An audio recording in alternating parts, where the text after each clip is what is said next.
எப்படி நமக்குள்ள விசுவாசம் வரும்? ஏன்னா நம்ம ஆண்டவரை விசுவாசிக்கிறோம் இல்லைங்களா? ஆண்டுடைய பிள்ளைகளா இருக்கிறோம். விசுவாசிக்கிறவங்களுக்கு ஏன் இவ்வளவு துன்பங்கள் வரணும்? ஏன் இவ்வளவு பிரச்சனை வரணும்? அப்போ நம்ம ஆண்டவர் விசுவாசிக்கிறதுனால இந்த மாதிரி பிரச்சனைகளை வருமா? அப்பதான் விசுவாசின்னு உலகத்துக்கு தெரியுமா?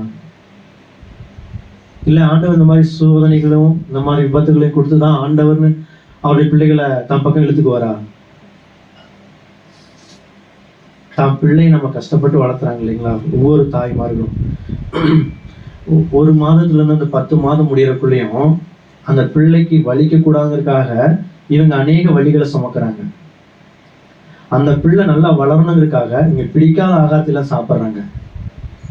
அந்த பிள்ளை கஷ்டப்படக்கூடாதுங்கிறதுக்காக அநேக கஷ்டங்கள் இவங்க உடல் ரீதியாக மன ரீதியாக கஷ்டப்படுறாங்க.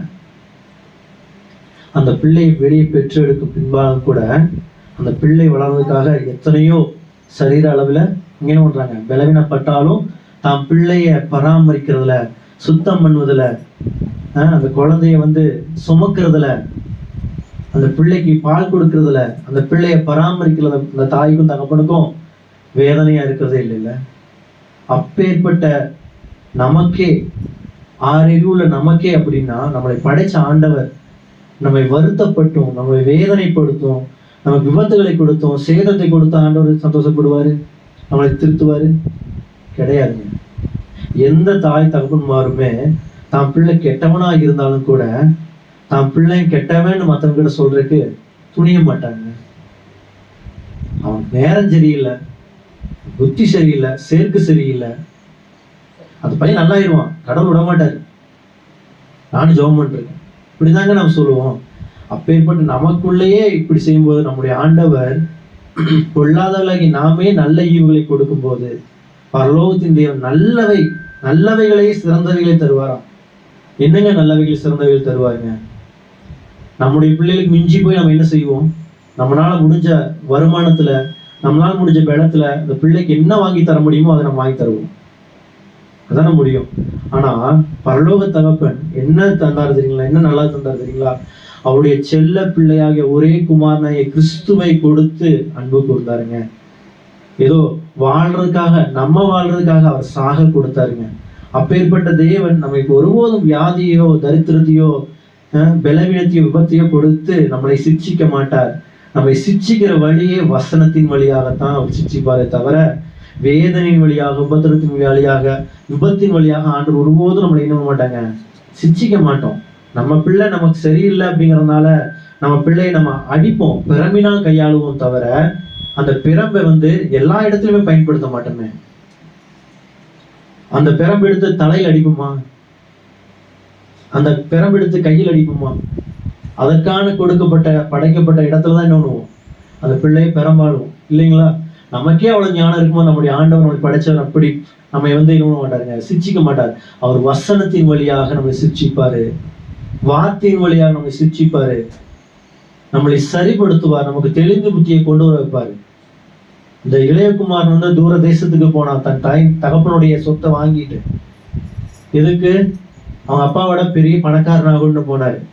அவங்க அப்பா சொத்தை கொடுத்துட்டாரு. அந்த மகன் என்ன பண்ணாங்கன்னா துன்மார்க்கணமாய் ஜீவனம் பண்ணி எல்லாத்தையும் இழந்து போனான்னு பாக்குறோம். எல்லாத்தையும் அவன் இழந்து போனான்னு பாக்குறோம். அவன் மீண்டுமா வரும்போது அவங்க அப்பா எப்படிங்க ஏற்றுக்கொள்வாரு? எல்லாத்தையும் இழந்து பேரை கெடுத்துட்டு போன அந்த பையனை அவன் ஒண்ணுமே இல்லாம பண்ணி தவிட்ட திங்கறக்கு இருந்த அந்த மகன் சாப்பாடுக்காக வரான், வேலைக்காக வரான், பிள்ளைங்களுக்காக வரல.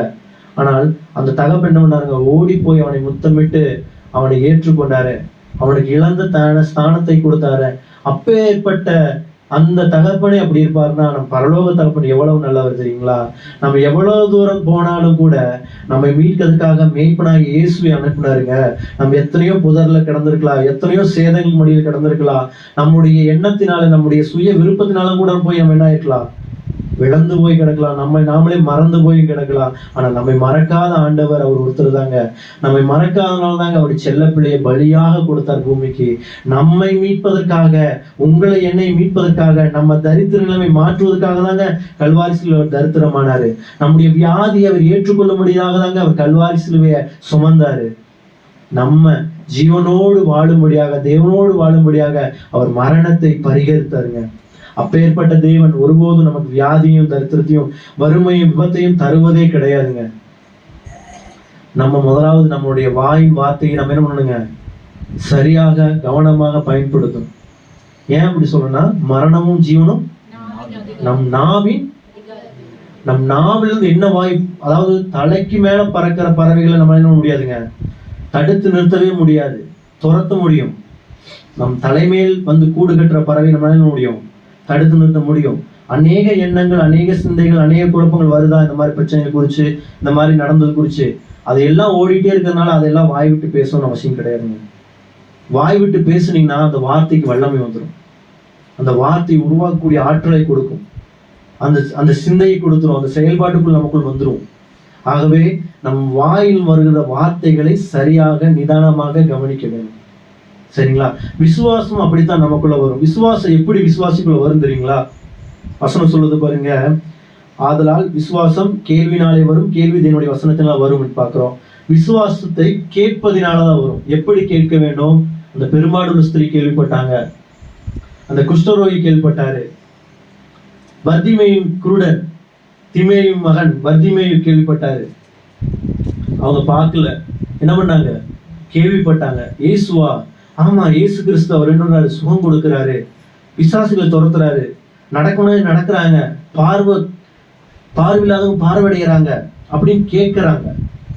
நிறைய 18 வருஷமா பெரும்பாலாக இருந்த அந்த ஸ்திரீ கேள்விப்பட்ட அந்த வார்த்தை நிமித்தம் விசுவாசம் அவர்களுக்கு வந்ததுனால அந்த விசுவாச வார்த்தையை பேசிக்கிட்டே என்ன பண்ணார், அவர் செயல்பட ஆரம்பிச்சார்.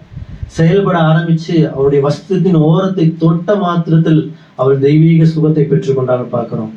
அந்த பர்திமேயு குருடன் என்ன பண்ணாருங்க, கேள்விப்பட்டாரு. கேள்விப்படும் போது தாவீது குமாரனே எனக்கு இறங்கும் என்று சத்தம் விட்டார். தன்னுடைய நம்மளால உண்டான எல்லா பலத்தையும் பயன்படுத்தி சத்தமிட்டு கூப்பிட்டு அவர் என்ன பண்ணாருங்க, இயேசு கிறிஸ்துவிலிருந்து சுகத்தை பெற்றுக்கொண்டார். குஷ்டரோகி, யாருமே எல்லா நாளும் புறக்கணிக்கப்பட்ட தூரமா இருந்த அந்த மனுஷன் இயேசு கிறிஸ்து நன்மை செய்கிறார், சுற்றி திரிகிறார் என்று கேள்விப்பட்ட உடனே, உமக்கு சித்தமானால் நீ சுத்தமாக்குமால் ஆகும் என்று விசுவாசிக்கும் போது எனக்கு சித்தம் உண்டு சுத்தமாக தொட்டு சுகத்தை கொடுத்தாரு. அந்த சுகத்தை அவர் பெற்றுக்கொண்டார். அப்பேற்பட்ட ஆண்டவர், நம்முடைய ஆண்டவர், கேள்வினாலே கேட்பதினாலே நமக்குள்ளே நாங்க விசுவாசம் நமக்குள்ளே வருகிறதா இருக்குன்னு பாக்குறோம். எபிரேயர் 11:1 வசனம் சொல்லுகிறது, விசுவாசமானது நம்பப்படுகிறவர்களின் உறுதியும் காணப்படாதவங்க நிச்சயமா இருக்குது என்று பார்க்கிறோம். விசுவாசம்ங்கிறது நம்பப்படுகிறவர்களின் உறுதியும் அப்படின்னு. என்னங்க நம்பப்படுகிற உறுதி அப்படின்னா, நம்ம ஒரு காரியத்தை குறித்து எதிர்பார்த்து கொண்டிருக்கிறோம்னா அதை காரிச்சு குறித்தான உறுதி இருக்குது. உறுதின்னு எப்படிங்க, அது நடக்கும், அது நிச்சயமா கிடைக்கும் அப்படிங்கிற உறுதி உள்ளதா இருக்குது. அது காணப்படாதவங்க நிச்சயமா இருக்குதுன்னா விசுவாசம் இல்லைங்களா? காணப்படாதவங்க நிச்சயம்னா அந்த ஒரு காரியம் இல்லை, ஆனால் அதை பெற்றுக்கொண்டேன் என்று விசுவாசிக்கிறது, அது நிச்சயமா நமக்கு கிடைச்சிருக்குது அப்படிங்கிறது தான் அந்த விசுவாசம் செயல்படுகிறதா இருக்குது அப்படின்னு அர்த்தம். அதான் விசுவாசமானது நம்பப்படுகிற உறுதியும் காணப்படாதவங்க நிச்சயமா இருக்கு என்று பார்க்கிறோம். இந்த விசுவாசம் பொதுவா பார்த்தீங்கன்னா வச்சுங்களேன், கிறிஸ்தவர்களுக்கு மட்டும்தான் விசுவாசம் இருக்குங்களா? கிறிஸ்தவங்க மட்டும்தான் பைபிள்ல சொல்லி கொடுத்துருக்காங்க விசுவாசம், அதனால விசுவாசம் இருக்கு அப்படின்னு அர்த்தமா? இல்ல இயேசு விசுவாசிக்கனால விசுவாசம் இருக்குன்னு அர்த்தமா? உலகத்தில் வாழ்கிற ஜனங்களுக்கும் ஒரு விசுவாசம் இருக்கு, அவங்களுக்கும் ஒரு விசுவாசம் இருக்கு. வேதத்தின் அடிப்படையிலான விசுவாசம் ஒன்று இருக்கு. சரிங்களா? அது 2 டெஃபினேஷனா சொல்லலாம். ஒண்ணு என்னன்னா மூளை அறிவினால் உண்டான விசுவாசம், இன்னொன்னு வேதம் சொல்லுகிற விசுவாசம். இந்த மூளை சொல்லுகிற விசுவாசம் என்ன தெரியுங்களா? நம்ம கண்களால் பார்ப்பது, காதுகளால் கேட்பது, நுகர்வது, பேசுவது, தொடுவது, உணர்வது, இந்த 5 புலன்கள்னால என்ன பண்ணுவாங்க, அது விசுவாசிக்கிறது. ஒன்று பார்த்தா மட்டும்தான் என்ன பண்ணுவாங்க, ஒன்று நடந்தா மட்டும்தான், அது கிடைச்சா மட்டும்தான் நம்புவாங்க, விசுவாசிப்பாங்க. அது உலக பிரம்பாரமான மூளை விசுவாசம்னு சொல்றோம். வேதம் சொல்லுகிற விசுவாசம் எப்படி தெரியுங்களா? வேதம் சொல்லுகிற விசுவாசம் இருதயத்திலிருந்து விசுவாசிக்கிற விசுவாசம் என்று பார்க்கிறோம். ரோமர் எடுத்து வாசிப்போம். ரோமர் 10ஆம் அதிகாரம் 9ஆம் வசனத்தை வாசிப்போமே.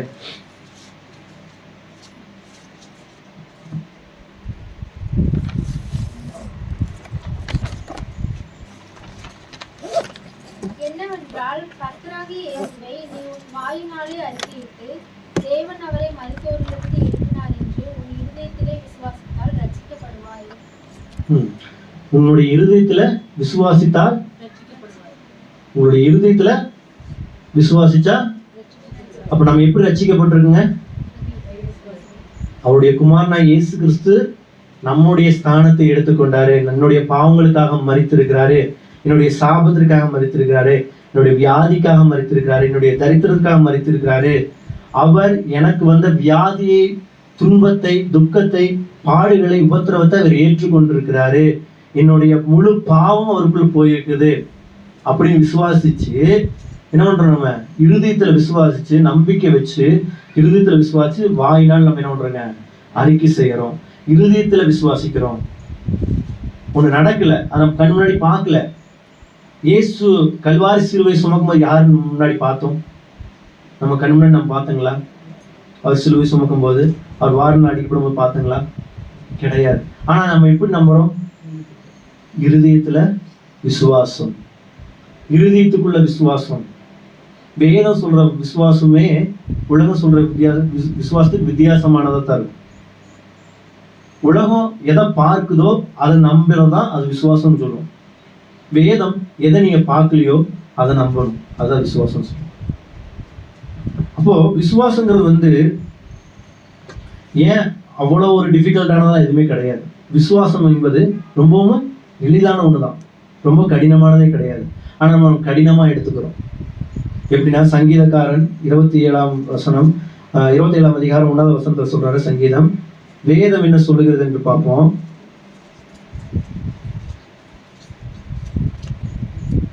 சங்கீதம் 27:1. கர்த்தர் என் வெளிச்சமும் என் இரட்சிப்புமானவர், யாருக்கு பயப்படுவேன்? கர்த்தர் என் ஜீவனின் பலனானவர், யாருக்கு அஞ்சுவேன்? பாருங்க, இந்த தாவீதுக்குள்ள இருந்த விசுவாசம் பாத்தீங்களா? விசுவாசம் எப்பொழுதுமே தேவரகமான விசுவாசம், வேதத்தின் விசுவாசம் தேவனை சார்ந்து கொள்ளும். சுய பலத்தையோ சுய நம்பிக்கையோ சார்ந்து கொள்ளாது. இந்த உலகம் கொடுக்கிற விசுவாசம் எப்படி தெரியுமா இருக்கும்? சுய நம்பிக்கை, சுய பலனை சார்ந்ததாக தான் இருக்கும். என்னால் இதை செய்ய முடியும், எண்ணம் போல் வாழ்க்கை அப்படின்னு என்ன பண்ணுவாங்க? தங்களை தாங்களே என்ன பண்ணுவாங்க? சார்ந்து கொள்வாங்க. வேதம் சொல்கிற விசுவாசம் தேவனை சார்ந்து கொள்ளும். சங்கீதக்காரன் தாவீது சொல்றார், மறுபடியும் வாசிங்களே. கர்த்தர் என் வெளிச்சமும் என் இரட்சிப்புமானவர், யாருக்கு பயப்படுவேன்? கர்த்தர் என் ஜீவனின் பலனானவர், யாருக்கு அஞ்சுவேன்? பாருங்க, கர்த்தர், அவர் சொல்றது கர்த்தர். ஃபர்ஸ்ட் யார முன் கொடுக்குறாரு தெரியுங்களா? தன்னை சொல்லல, தன்னுடைய சுய பலத்தை சொல்லல, தன்னுடைய ஸ்தானத்தை சொல்லல, தன்னுடைய கூட இருக்கிற படை வீரர்கள் பார்த்து சொல்லல, தன்னுடைய போர் திறமையை கொண்டு அவர் சொல்லல. என்ன சொல்றாங்க? கர்த்தர். வசனம் மறுபடி வாசிங்களே. கர்த்தர் என் வெளிச்சமும் என் ரட்சிப்புமானவர், நான் யாருக்கு பயப்படுவேன்? கர்த்தர் என் ஜீவனினும் பலனானவர், நான் யாருக்கு அஞ்சுவேன்? கர்த்தரை எப்பொழுது நோன்றாருங்க? சார்ந்து கொள்றாரு. கர்த்தருடைய வார்த்தையை சார்ந்து கொள்றாரு. அப்போ விசுவாசம் என்பது தேவனை சார்ந்து வாழ்கிற வாழ்க்கையா இருக்குது. விசுவாசம் என்பது நம்மை சார்ந்து வாழ்கிற வாழ்க்கை இல்ல, தேவனை சார்ந்து வாழ்கிற வாழ்க்கை. எபிரேயர் 11ஆம் அதிகாரம் 6வது வசனத்தை சொல்றாரு பாருங்க. விசுவாசம் இல்லாமல் தேவனுக்கு பிரியமா இருப்பது கூடாத காரியம்.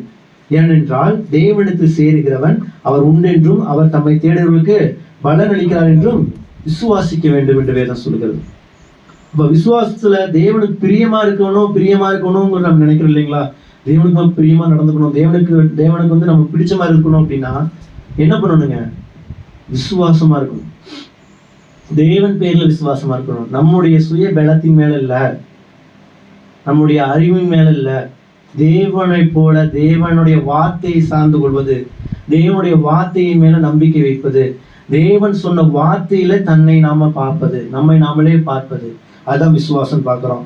அப்போ இது சொல்லும் போது தாவீது எப்படி சொல்றாரு? வசனத்துல அந்த உறுதியை சொல்றாரு அப்படின்னு பாத்தீங்கன்னா, கர்த்தருடைய வார்த்தைகள் ஒவ்வொன்றுக்குமே வல்லமை உண்டு. அல்லேலூயா. ஒரு எழுத்திலும் கூட வல்லமை உண்டு. இந்த வேதத்துல பாக்குறோம் இல்லைங்களா? ஆதியாகமம் முதல் வெளிப்பாடுல சுவிசேஷம் வரைக்குமே இதுல எழுதியிருக்கிற அனைத்து வார்த்தைகளுக்குமே வல்லமை இருக்கு. நம்புறீங்களா? எத்தனை பேர் நம்புறீங்க? ஏன் அப்படி சொல்றேன்னு தெரியுங்களா? வசனம் சொல்லுது, மத்தேயு 5ஆம் அதிகாரம் 18ஆம் வசனத்துல, வானம் பூமி ஒளிந்து போனாலும் நியாய பிரமாணத்தில் எல்லாம் நிறைவேறும் அளவும் அதில் ஒரு சிறு எழுத்தாகிலும் ஒரு எழுத்தின் உறுப்பாகிலும் ஒளிந்து போகாது என்று மெய்யாகவே உங்களுக்கு சொல்லுகிறேன். இந்த வானம் பூமி அசைக்கப்படும். ஒரு நாள் வானம் பூமி அசைக்கப்படும். வானம் பாயை போல சுருட்டப்படும். அப்படி நடந்தாலும் கூட கர்த்தருடைய வார்த்தையில ஒரு எழுத்தின் உறுப்பாகிலும் அப்படின்னா, உறுப்பாகிலும் அப்படின்னு பார்க்கும்போது, இப்போ கர்த்தர் அப்படின்னு இருக்குன்னு வச்சுங்களேன், காப்பார் அப்படின்னு இருக்குன்னா, கா குத்தால் துணைக்கால் இருக்கு இல்லைங்களா, அந்த எழுத்து உறுப்பு கூட வீணா போகாதான். அப்போ ஆண்டுடைய வார்த்தை எப்படிப்பட்ட வார்த்தைனா, அவ்வளவு வல்லமையுள்ள வார்த்தை. ஒரு எழுத்தின் உறுப்பாகிலும் ஒளிந்து போவதில்லை. அப்ப அவருடைய வார்த்தைக்கு எவ்வளவு வல்லமை இருக்கு பாருங்க. அப்பேற்பட்ட வல்லமையுள்ள வார்த்தையை நாம் நிறைய முறை என்ன பண்றது இல்ல, அந்த வல்லமையை புஸ்தகத்துக்குள்ளேயே வச்சிடறோம், பைபிளுக்குள்ளேயே நிறைய பேர் வச்சிடறோம். விசேஷமா கிறிஸ்தவர்களாகி நம்ம என்ன பண்றது தெரியுங்களா, ஆண்டுடைய பிள்ளைங்க பைபிள் எடுத்து தூக்கி அக்கில வச்சுக்கிறோம், இல்ல மார்போடு வச்சு அணைச்சுக்கிறோம், இல்ல தலகாணிக்கையில வச்சு படுத்துக்கிறோம், இல்லையா அந்த பைபிளை வச்சு சிலுவை போட ஆரம்பிச்சிடறோம். இதெல்லாம் பண்றதுனால தேவனுடைய வார்த்தையில் இருக்கிற வல்லமை வெளியே வந்துருங்க நினைக்கிறீங்களா? கர்த்தருடைய வார்த்தையில வல்லமை இருக்குன்னு தெரிஞ்சுக்கிட்டீங்க, அதனால என்ன பண்றீங்க, அந்த பைபிள் எடுத்துட்டு இயேசு நாமத்துல சொன்னா மட்டும் அந்த வார்த்தையிலிருந்து வல்லமை வெளியே ஏன் வராதுங்க? வசனத்துல தாங்க வல்லமை இருக்குன்னு இப்ப சொன்னேன். அப்ப பைபிள் தூக்கிட்டு போயிட்டு நம்ம பண்ணலாம்ல, ஏன் வராது அப்படின்னா, ஏன் அப்படி வர்றதில்ல? நமக்கு வார்த்தையில இருக்கிற வல்லமையை நம்ம முதலாவது பெற்றுக்கொள்ளணும். எப்படி பெற்றுக்கொள்ளணும்? திறந்து வாசிக்கணும். ஹல்லேலூயா. கர்த்தருடைய வார்த்தையை தேடி வாசிக்கணும். என்னுடைய வியாதியின் நேரத்துல என்ன வசனத்தை நான் எடுத்து வாசிக்கணும்னு வேத வசனம் சொல்லுதுங்க. அந்த வல்லமையுள்ள வார்த்தையை நான் பேசும்போது எனக்குள்ள வல்லமை உண்டாகும், எனக்குள்ள பலன் உண்டாகும், எனக்குள்ள சோர்வு நீங்கும், எனக்குள்ள பலன் உண்டாகும். என் தரித்திரத்துல நான் எந்த வசனத்தை எடுத்து படிக்கணும், வேதம் சொல்லுகிற வசனத்தை எடுத்து என்ன பண்ணணும், அவருடைய ஐஸ்வர்யத்தின்படி என்னை அனுமதிக்காருங்க, ஆசீர்வதித்திருக்காருன்னு சொல்லியிருக்காருங்க வசனத்துல. அப்ப அந்த வசனத்தை எடுத்து பண்ணணும், நான் பேசணும். என்னை பலப்பட்டு கிறிஸ்துவினால் எல்லாவற்றையும் செய்ய வேலை உண்டு எனக்கு வசனம் சொல்லியிருக்காருங்க. அந்த வசனத்தை எடுத்து என்னோட பலவீனத்துல நான் பேசணும், வாசிக்கணும். அப்போ நம்ம பேசும்போது வாயிலிருந்து புறப்படுற வார்த்தைக்கு வல்லமை இருக்குன்னு சொன்னோம் இல்லைங்களா? கர்த்தருடைய வார்த்தைக்கு வல்லமை என்ன பண்ணும், நமக்குள்ளாக தேவன் கிரியை செய்ய ஆரம்பிப்பார். நாம் நினைக்கிறதுக்கும் வேண்டிக்கிறதுக்கும் நமக்குள்ளே என்ன பண்றாங்க, கிரியை செய்கிற தேவனா இருக்கு என்று பேசி சொல்லப்பட்டிருக்கிறது. நாம் நினைக்கிற காரியம், வேண்டிக் கொள்கிற காரியங்களுக்கு மேலாக நமக்குள்ள இருந்து கிரியை செய்கிற இருந்துன்னா கர்த்தருடைய வார்த்தையிலிருந்து வர்ற வார்த்தை மட்டும்தான். அந்த வார்த்தையை நம்ம எடுத்து பேசும்போதும் நமக்கு நாமே அப்ளை பண்ணும் போதுதான் அந்த வார்த்தையில் இருக்கிற வல்லமை நமக்குள்ளே வருகிறதா இருக்கிறது. ஹல்லேலூயா. அதே போல மூளை சம்பந்தமாக ஏதோ கேள்விப்பட்டேன், படிச்சேன் அப்படிங்கிற காரியத்தினால மட்டும் என்ன முடியாதுங்க, தேவனுடைய வார்த்தையில் இருக்கிற வல்லமை நம்ம பெற்றுக்கொள்ள முடியாது. இருதயத்துல விசுவாசிக்கணும், சந்தேகப்படாமல். மார்க் 11:23 சொல்லப்பட்டிருக்குது, எவனாகிலும் இந்த மலையை பார்த்து நீ பெயர்ந்து சமுத்திரத்திலே தள்ளுண்டு போ என்று சொல்லி தன் இறுதியில் சந்தேகப்படாமல் தான் சொன்னபடியே நடக்கும் என்று தன் இறுதியில் சந்தேகப்படாமல் விசுவாசித்தால் அவன் சொன்னபடியே ஆகும் என்றார். இந்த மலையை பார்த்து பேசு அப்படிங்கிறாரு இல்லைங்களா? இங்க ஒரு முறை விசுவாசம் வருது, 3 முறை சொல்லின்னு வருது, ஒரு முறை சந்தேகப்படாதுன்னு வருது. புரியுதுங்களா? அப்போ விசுவாசத்துக்கு ஆப்போசிட் என்ன? சந்தேகம். வசனம் ஒண்ணு ஆண்டு தந்துட்டாரு, உங்க சூழ்நிலை மோசமா இருக்கிறதுனால உங்க சூழ்நிலையை பார்த்துட்டு வசனத்தை போக்கடிக்க கூடாது, கிருபையை போக்கடிக்க கூடாது. சூழ்நிலை மோசமாக இருந்தாலும் கூட வார்த்தையில வல்லமை இருக்குன்னு விசுவாசிக்கிறீங்களா? அதை இருதயத்துல விசுவாசிச்சு 3 முறை சொல்லுங்க, சொல்லிட்டே இருங்க. சொல்லிட்டே இருக்க என்ன ஆகும், அந்த மலை பெயர்ந்து போகும். ஜானப்பா சொல்லுவாரு, உங்களுடைய உதடுகளை உங்களால் அசைக்க முடியவில்லை என்றால் உங்களால் உங்கள் மலைகளை பெயர்க்க முடியாது. உங்களுடைய உதடுகளை நீங்க உங்களால் அசைக்க முடியல அப்படின்னா உங்களால உங்களுடைய மலைகளை தகர்க்க முடியாது அப்படிம்பாரு. ஏன் அப்படின்னா நம்மளுடைய வாயினால முதல்ல நம்ம என்ன பண்ணணுங்க, அறிக்கை செய்யணும், விசுவாச வார்த்தை எடுத்து பேசணும். பேச பேசதான் நம்ம சூழ்நிலை மாறும். ஏன் விசுவாசத்தை மட்டும் ஆண்டவர் அடிக்கோடிட்டு அதிகமா காட்டுறாரு வேதத்துல பாருங்க. விசுவாசம் செயல்படுற இடத்துல எல்லாம் பாருங்க ஆப்போசிட் எப்படி இருக்குன்னு அது சூழ்நிலைகள்லாம். இயேசு படகுல போறாரு, சீசர்களும் போறாங்க. ஆண்டவர் யாரு? சர்வத்தையும் படைத்த சர்வவல்லமையுள்ள ஆண்டவர் இல்லைங்களா? அற்புதத்தை எல்லாம் அவங்க சீசர்கள்லாம் பார்த்தாங்க. அவரால் செய்ய கூடாத அதிசயங்கள் எதுவுமே கிடையாது. அப்பேற்பட்ட அற்புதத்தை பார்த்து அற்புதத்தை செய்த ஆண்டவர் படகுல வராரு இல்லைங்களா? அங்க வரும்போது சீசர்களும் இருக்காங்க, இயேசுவும் இருக்காங்க. அங்க பெருங்காற்று வீசுது, புயல் உருவாகுது. சூழ்நிலை எப்படி இருக்குது? அவங்களுக்கு சாதகமாகவே இல்லை. அப்போ சீசர்கள் என்னன்னாங்க? பயந்தாங்க. நாங்கள் மடிந்து போறது உனக்கு பிரியமா இருக்கா? யாருக்கிட்ட சொல்றாங்க? அதுக்கு முன்னாடிதான் அவங்க மிராக்கிள்ஸ் நிறைய பார்த்து வந்திருக்காங்க, அற்புதத்தை நிறைய பார்த்து வந்திருக்காங்க. தேவன் தன் முன்னாடியே நிறுத்தி என்னன்னாங்க? குஷ்டரோகி சுகப்படுத்துறத, வியாதிஸ்தில விடுதலை ஆகிறத, பிசாசுகள் துரத்துறத, இயற்கை மேல் அதிகாரத்தை, மரித்தவர் உயிரோடு எழுப்புனதை எல்லாத்தையும் செஞ்சிருக்காரு. அப்பேற்பட்ட சூழ்நிலையை செய்த ஆண்டவர் இப்போ இந்த இடத்துல என்ன பண்றாங்க? இயேசுவே கேள்வி கேட்கிறாங்க.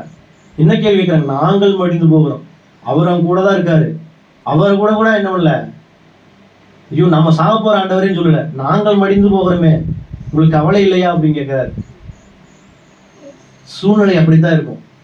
ஆணுடைய பிள்ளைகள் ஃபர்ஸ்ட் புரிஞ்சுக்கங்க, சூழ்நிலை எதுவுமே சாதகமா இருக்கும்னு நினைக்காது. விசுவாசம் எப்படி செயல்படுனா, அந்த சூழ்நிலையில நம்முடைய இருதயத்துல ஆண்டவர் எப்படி நம்ம வைத்திருக்கிறோம், அவருடைய வார்த்தையை நம்ம எப்படி வைத்திருக்கிறோம், நமக்கான திட்டத்தை நோக்கத்தை ஆண்டவர் வைத்திருக்கார் என்பதை நாம எப்படி ஆண்டு மேல் நம்பிக்கை வைத்திருக்கிறோம் இருந்துதான் விசுவாசம் நமக்கு செயல்படுவதா இருக்குது. இயேசு கிறிஸ்து தெரியும், அவர் பிதாவின் திட்டத்தை நிறைவேற்றுக்காக பூமிக்கு வருவாருன்னு அவருக்கு தெரியும். எங்க மறிக்கும்னு அவருக்கு தெரியும். அவர் சொல்றாரு, என்னுடைய ஜீவன் நான் யாருமே இடத்துல எடுக்க முடியாது, நானா கொடுத்தா மட்டும்தான் என்ன ஆகும், அது என்னிடத்துல இருந்து எடுக்க முடியும் அப்படின்னு சொல்றாரு. அப்பேற்பட்ட ஆண்டவர் அவர் கல்வாரி சிலுவையில் தான் மறிக்கணும்னு அவருக்கு தெரியும். இந்த கடலை மூழ்கி சாகணும்னு அவருக்கு தெரியும். புரியுதுங்களா? அவர் கடலை மூழ்கி சாகறதுக்காக வரல, கல்வாரி சிலுவையில உலகத்தின் மொத்த பாவங்களை சுமந்து தீர்க்கணும்னு அவருக்கு தெரியும். ஆகவே நமக்கும் ஆண்டவர் விசுவாசத்தை கொடுத்துருக்காரு. எப்படி தெரியுங்களா? நம்முடைய சூழ்நிலை மத்தியில ஆண்டவர் வார்த்தையை வாக்குத்தத்தை கொடுத்திருந்தாருன்னா நீங்க சொல்லுங்க, அந்த வார்த்தையின்படியாகத்தான் ஆண்டவர் என்னை பிழைக்க வைப்பாரு, அந்த வார்த்தையின்படியாக தான் என்னை உயர்த்துவாரு. அந்த விசுவாச வார்த்தை அந்த சூழ்நிலையில் நீங்க பேசணும். பேசும்போது என்ன ஆகுங்க? அந்த சூழ்நிலை சத்தம் இல்லாம மறந்து போகும். இயேசு எழுந்து என்ன பண்ணாருங்க? இறையாதே அமைதலா இருன்னு சொன்னோன்னு என்ன ஆயிடுச்சுங்க? இறைச்சல்லாம் அமைதலாயிடுச்சு. அதுக்கப்புறம் சொல்றாரு, உங்களுடைய அவ்விசுவாசத்தினாலதான் இப்படி நடந்துச்சுன்னு சொல்றாரு. அப்போ விசுவாசிக்கிறவன் பதறான்று வேதம் சொல்லுகிறது. அப்போ விசுவாசம் நமக்குள் செயல்படாதபடிக்கு நம்ம சந்தேகப்படக்கூடாது, கர்த்தருடைய வார்த்தையை சந்தேகப்படக்கூடாது. சூழ்நிலை நமக்கு ஏற்றபடி இல்லாட்டாலும் கூட கர்த்தருடைய வார்த்தை நம்பிக்கையோடு விசுவாசித்து நாம் பேசணும். ஹல்லேலூயா, ஹல்லேலூயா. அதே மாதிரி மார்க் 11:24 சொல்றாரு பாருங்க, நம்ம ஜெபம் பண்ண வரோம்னா எந்த காரியத்தை குறித்து நம்ம கேட்க வரோமோ அந்த காரியத்தை நான் பெற்றுக்கொண்டேன் என்று விசுவாசிக்க வேண்டும். பெற்றுக்கொள்வேன் என்று விசுவாசிக்காமல், நான் இந்த காரியத்துக்காக ஆண்டவர் சமத்துக்கு வந்திருக்கேன், ஆண்டவர் எனக்கு தர வல்லவர் அப்படின்னு விசுவாசத்தோடு நான் பெற்றுக்கொண்டேன்ங்கிற நிச்சயத்தோடு தான் நம்ம என்ன பண்ணணும்? ஜெபிக்க வரணும்னு சொல்றாரு.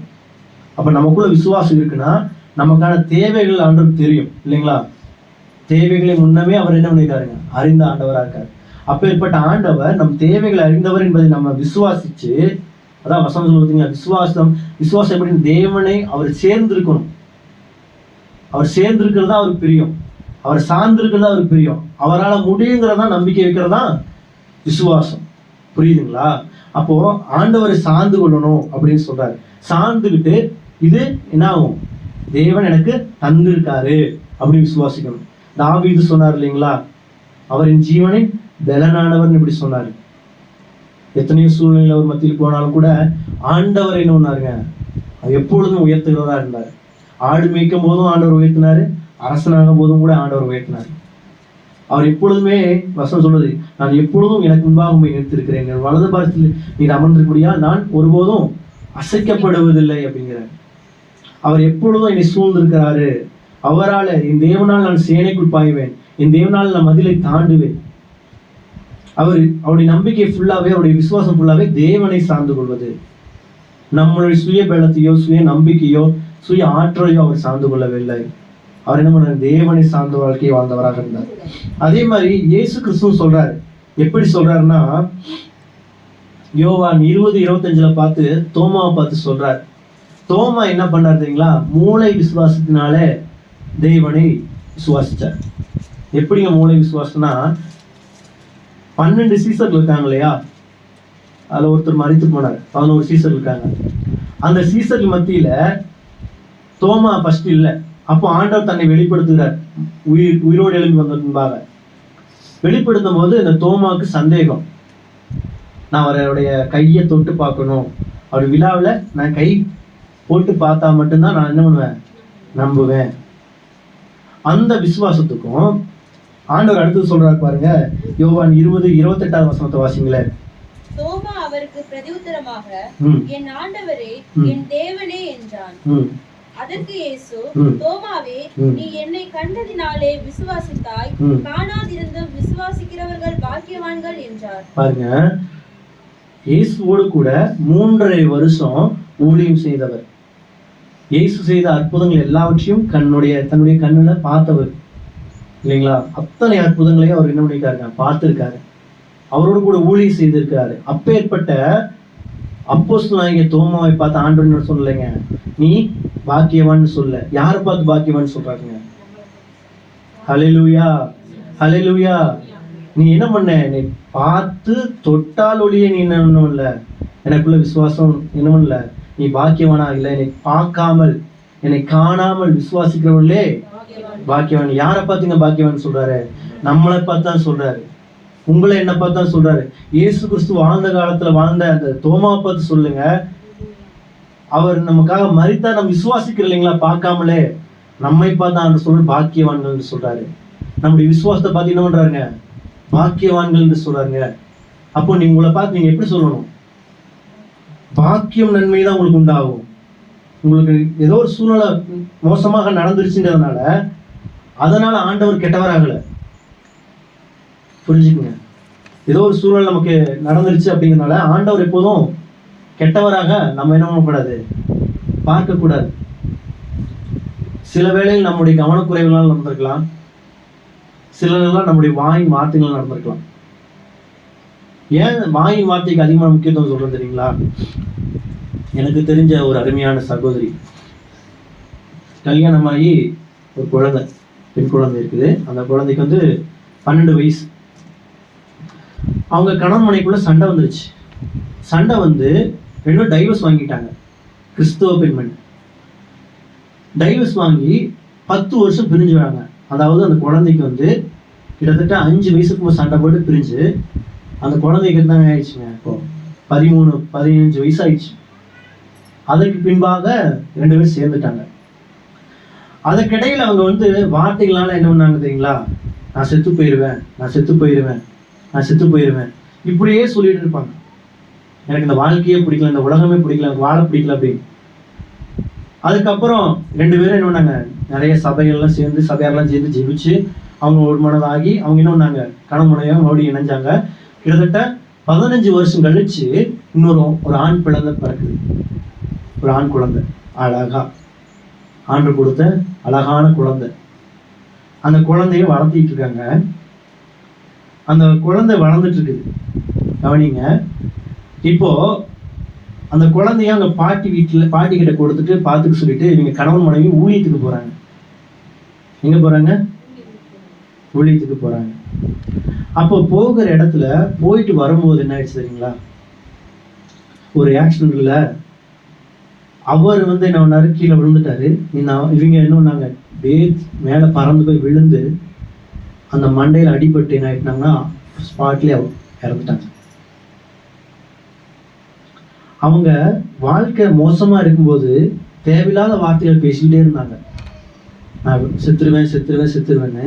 அவங்க நல்லா வாழ்ந்துட்டு இருக்கும்போது இந்த வார்த்தை என்ன ஆயிடுச்சுங்க?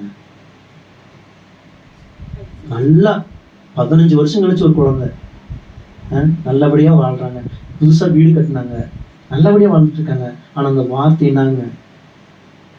முன்னாடி நிக்குது. நீ கூப்பிட்டீல, நீ சொன்னீல. அப்போ நம்ம வார்த்தை எவ்வளவு எச்சரிக்கையா இருக்கணும் பேசுறதுல. நம்ம மோசமா இருக்கிற சூழ்நிலையை பார்த்துட்டு நம்ம பேசவே கூடாதுங்க. நம்மளை சபிக்கவே கூடாது. நம்முடைய சூழ்நிலை சபிக்க கூடாது, ஆண்டவரை சபிக்க கூடாது, நம்ம கூட இருக்கிறவங்களை நம்ம சபிக்க கூடாதுங்க. நம்ம மோசமா இருக்கனால சபிச்சிட்டோம் அப்படின்னு வச்சுங்க, நீங்க நல்லா வாழும்போது அந்த வார்த்தை முன்னாடி வந்து நிற்கும். ஏன்னா வார்த்தைக்கு வல்லமை உண்டு. ரொம்ப கஷ்டமா இருந்துச்சு அந்த பிள்ளையை நீ அவங்க அப்பா எப்படி வளர்த்துவாரு. ஆகவே நான் சொல்கிறேன் என்னன்னா, உங்க வாயின் வார்த்தையை சரியாக பயன்படுத்துங்க. விசுவாச வார்த்தையை பயன்படுத்துங்க. உங்க மோசமான சூழ்நிலை சொல்லுங்க, கர்த்தர் நல்லவராக இருக்காரு, அவர் எனக்கு நன்மை செய்வாரு, இந்த தீமையிலும் எனக்கு நன்மை செய்ய அவர் வல்லவராக இருக்கிறாரு. அல்லேலூயா. சாத்ராக் மேஷாக் அபேத்நேகோ பத்தி கேள்விப்பட்டிருப்பீங்க. எரிகிற 7 மடங்கு அக்கினி சுவாலையில போட போறாங்க, கருக போறாங்க. அந்த சூழ்நிலையில அவங்க என்ன பண்ணாங்க? விசுவாச வார்த்தையை தான் பேசினாங்க. விசுவாச வார்த்தையை தான் பேசினாங்க, மோசமான வார்த்தையை பேசல, அவிசுவாச வார்த்தையை பேசல, ஆண்டோடைய வார்த்தையை பேசினாங்க. ஆண்டவரின் வர 3 பேருக்கு மத்தியில் 4வதாக உலாவி அவர்கள் என்ன பண்ணாங்க? ஒருத்தர் மேலே கூட அந்த அக்கினி பற்றவே இல்லைங்க. ஆண்டவர் அவங்க முத்தியில ஒரு பெரிய எழுப்புதலை கொண்டு வந்தாரு. நம்மளுடைய பிரச்சனையை பார்த்துட்டு, நம்ம நடக்கிற சூழ்நிலை பார்த்து இன்னும் நீங்க சபிச்சு கொண்டே இருக்காதீங்க. நடந்துருச்சு. சகலம் நன்மைக்கு எதுவாய் நடக்குது. தேவனா தெரிந்து கொள்ளப்பட்டிருக்கும் சகலமும் என்னவாங்க? நன்மைக்கு எதுவாகவே நடக்குது என்று நான் அறிந்திருக்கிறேன் என்று சொல்லுங்க. சகலம் நன்மைக்கு தான். சின்ன சேதம் வந்தாலும் நம்முடைய நிலைவினாலதான் வந்திருக்கும், ஆண்டவர் தந்திருக்க மாட்டாருங்க. நம்முடைய கவனக்குறைவினால வந்திருக்கலாம், நம்முடைய இயலாமையினால, நம்முடைய தவறுகளால் நடந்திருக்கலாம், வாய் வார்த்தையில் நடந்திருக்கலாம். ஆண்டவர் ஒருவதும் தரவர்கள் கிடையாது. ஆனா நம் வாயிலிருந்து பேசின வார்த்தை அதற்கு உருவாக்கக்கூடிய வல்லமை, சூழ்நிலையை மாற்றக்கூடிய வல்லமை உண்டு. அதனாலதான் கிறிஸ்தவர்கள் நம்ம என்ன பண்றோம் தெரியுங்களா? கூடி ஜெபிக்கிறோம். நம்ம போய் யுத்தம் பண்றது, நம்ம போராட்டம் எங்க தெரியுங்களா?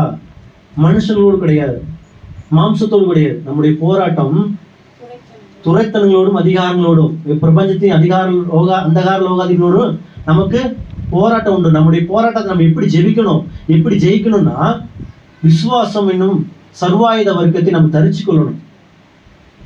தலைச்சீரா என்னும் ரச்சனியம் என்னும் தலைச்சீராவை நாம் தரித்தவர்களா நிற்கணும். சுவிசேஷம் பாதரட்சியை தொடுத்தவர்களா நிற்கணும். கர்த்தருடைய வார்த்தைங்கிற பட்டயத்தை நம்ம எடுத்துக்கொள்ளணும். விசுவாசம் என்னும் கேடகத்தை பிடித்தவர்களா நிற்கணும். நீதி என்னும் மார்க்கவசத்தை தரித்தவர்களா நிற்கணும். சத்தியம் என்னும் கட்சியை அணிந்தவர்களா நிற்கணும். இதெல்லாம் நின்றுட்டு என்ன பண்ணணும் தெரியுங்க? ஜெபிக்கணும், விசுவாச வார்த்தையை பேசணும்.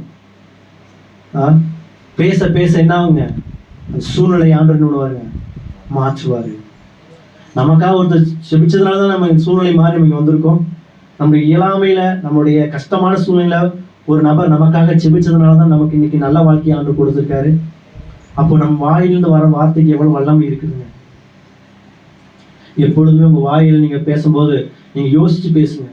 எதை பேசுறதுக்கு முன்னாடி, சண்டையை போடும் போதும் கூட நான் சொல்றேன், கணவன் மனைவி சண்டைக்குள்ள கூட சொல்றேன், பெற்றோர்கள் பிள்ளைகளை கண்டிக்கிற விதத்துலையும் கூட சொல்றேன், உங்க வாயின் வார்த்தைனால பிள்ளைகளை சபிச்சிடாதீங்க. உங்க கணவன் நீங்க சபிச்சிடாதீங்க, உங்க மனைவி நீங்க சபிச்சு பேசிடாதீங்க. பேசிட்டீங்கன்னா இப்பொழுது ஒரு நிமிஷம் கண்ண மூடுங்க. நம்முடைய ஆண்டவரே, நான் தேவையில்லாத வாயினால் அலாப்புன ஆண்டவரே, என்னை மன்னிங்க ஆண்டவரே கேளுங்க.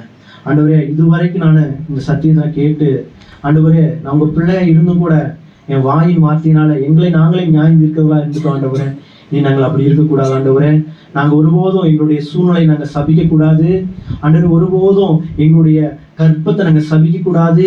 என் மனைவியை நான் சபிக்க கூடாது, என் பிள்ளைகளை நான் சபிக்க கூடாது, என் வேலையை நான் சபிக்க கூடாது ஆண்டவரே. என்னுடைய சரீர சூழ்நிலையை பார்த்து நான் சபிக்க கூடாது ஆண்டவரே. நான் செத்தா நலமா இருக்குன்னு சொல்லக்கூடாது ஆண்டவரே. தாவீது சொன்ன போல, நான் சாகாமல் பிழைத்திருந்த கர்த்தருடைய செய்திகளை விவரிப்பேன் என்று சொன்னது போல, ஆண்டவரே, எல்லாவற்றையும் மாற்ற நீ உண்மையுள்ளவராக இருக்கீங்க ஆண்டவரே என்று சொல்லு ஆண்டவரே. இப்பொழுதும் கூட என்னுடைய வாயின் வார்த்தைகளை மன்னிங்க ஆண்டவரே.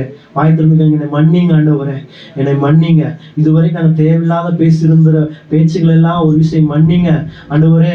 அப்போ உங்க வார்த்தையை மாத்திரம் நாங்கள் பேசணும், விசுவாசிக்கணும் ஆண்டவர். இனி நாங்கள் சூழ்நிலை பார்த்து எங்களுடைய ஆண்டவரை நிலைமை பார்த்து நாங்கள் சபிக்க மாட்டோம் ஆண்டவரே. எங்களை ஆசீர்வதிக்கிற தேவன் ஒருவர் இருக்கிறார் என்பதை நாங்கள் பேசுகிறோம் ஆண்டவரே.